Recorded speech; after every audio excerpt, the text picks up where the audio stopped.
Hi, how are you? Welcome to my YouTube channel.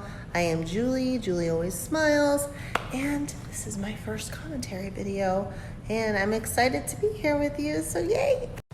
I was in my 20s and like late teens in the mid to early 2000s and then the 2010s, so like Playboy was still a really big thing. I remember I loved Holly. She was my absolute favorite. I was obsessed with Girls Next Door, and I wanted nothing but to look like those girls. That was like the epitome of beauty to me. I even, like, the closest I ever got to Playboy was I got to be a Playboy golf girl, and I actually met like a famous hockey player. I'll put it at the end of this video if I can find those videos, but that was really exciting. Until the photographer who got me that gig wanted to sleep with me, and then it was really awkward.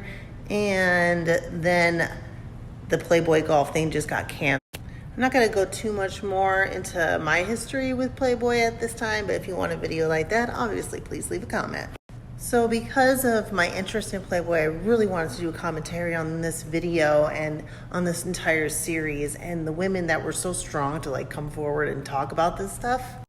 The first episode really starts off with like making this dreamy idea of how we all originally thought of Playboy, where it's like feminism is bullshit and it's all about equality and loving your body and all this, and nudity is good and it's just artistic, and like that whole lie, because it is a lie. These women are being objectified 100%. But most of the episode is about a young woman named Jennifer who grew up there because her dad was Hugh Hefner's doctor. You also find out later that he was also his gay lover. Kind of crazy. Like, you wouldn't think that Hugh Hefner was doing that too, but I guess nothing shocks me. They also go over in the first episode how the Playboy bunny clubs were not segregated, which was a big deal in the 60s, because you got to remember it was still black people over here, white people over there, and Hugh Hefner did not do that. He had a TV show where he had Sammy Davis Jr. around, and you get to interview Bunny Jackie, who talks about being a black bunny in the 70s and how she was able to make good money and take care of herself and buy herself a car, and that's really awesome. And that's kind of why the cognitive dissonance with Playboy is so intense, and you'll see it throughout the entire series. But back to Jennifer. So she ended up having an affair with Hugh Hefner's main girlfriend at the time of when she was 15, 16 years old. And she also talks about at 17 years old where there was this awkward encounter where she thought that Hugh Hefner wanted to have a threesome with the main girlfriend and her, even though she always grew up there as like a child and she was a minor. So when Jennifer gets older and she's starting to like kind of understand all the trauma she went through and how she wasn't really treated as a child and how like she was being groomed and all of these sexual things that happened to her as a teenager, you know, she was having sex with an adult as a teenage girl, you know, like that all is gonna weigh heavy on you. And so she ends up writing a book.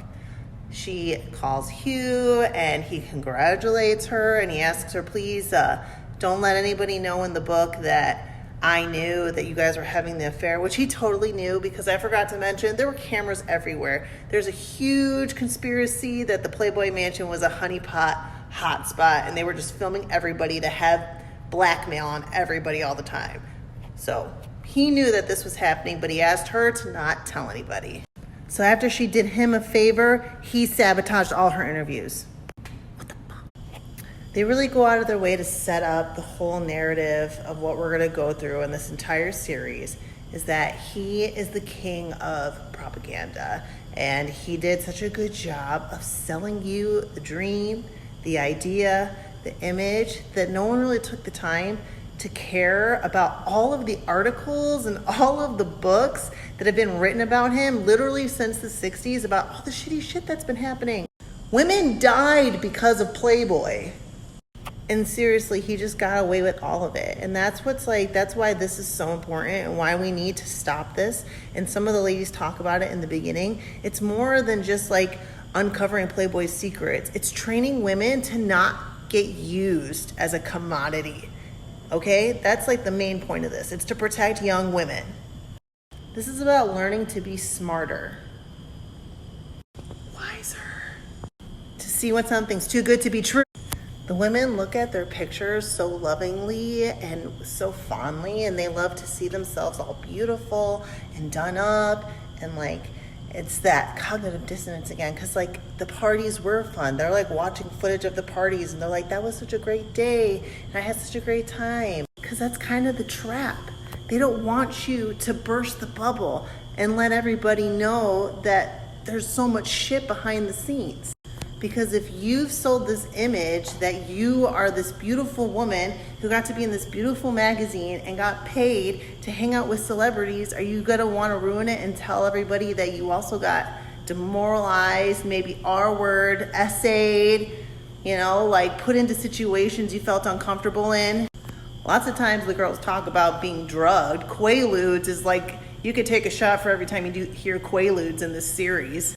But when you've built your image around that, you don't want to shatter it. You get it? Okay, the last thing I'm going to cover for now is the fact that all of the women willingly go into the bedroom, and I know there's going to be people out there who are like, well, why would they do that? As a person who was a young, naive woman once, it's easy to believe that people just want to have a nice time with you. Like, talk to you, hang out with you, watch a movie, joke around, have a serious conversation. There are people who have good hearts and don't always think that worst is going to happen or that they're going to be expected to do something. So please throw away this old like idea that they should have known better. They went into the bedroom. Guess what? Lots of people go into bedrooms. It doesn't mean that they have to now do something. That's just bullshit. But I guess instead of dark alleys now, women, be wary of bedrooms. If a man asks you to a bedroom, make sure you find out his tensions first, I guess, because you can't trust anyone anymore. Being obsessed with Playboy definitely fed into my body dysmorphia.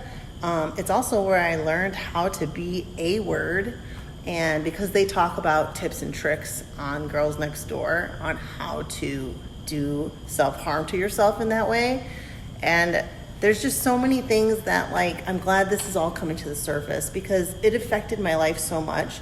And I feel like destroying it or like taking it down is gonna heal me in a way and show me that this isn't what beauty is and this is just a lie. This was a trap. Thank you so much if you watched this to the end. I love you. Have a good day.